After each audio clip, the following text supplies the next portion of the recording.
এই যে মাটি ভাত হাত পাও নাড়ি দেয় খাই। এই এক সপ্তাহ হলে ভাতে হাড়ি তুলে দেয় না, খরচ নাই, খেতে নাই, ভাতে চাউল নেই, খরচ নেই, ওই বাচ্চার হাত পাও নাড়ি ওটি খাই। আমি বেটা খাতে তা কি করি, তাই নিজে কামি করি খাওয়ার পারে না। ইনি জয়নব বেগম। ইনি স্বামীকে হারিয়েছেন প্রায় 20 বছর আগে। এনার এক পুত্র সন্তান রয়েছে, সেও প্রতিবন্ধী মানুষ। সে ঠিক মতো কাজ করতে পারে না, এ কারণে মাকে খাওয়াতে পারেন না। 70 বছর বয়সী এই জয়নব বেগম ইনি মানুষের বাড়িতে কাজ করে খাবার বন্দোবস্ত করেন।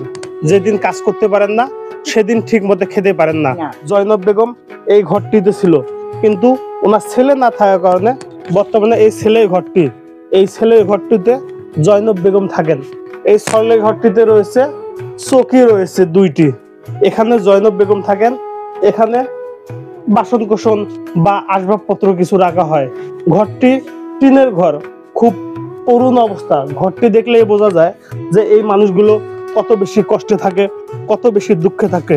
এই মানুষগুলোর জীবনযাপন না দেখলে কেউ বিশ্বাস করতে পারবে না যে এই মানুষগুলো কত কষ্টে থাকে, কত দুঃখে থাকে, খেয়ে না খেয়ে যায় এই মানুষগুলোর দিনগুলো।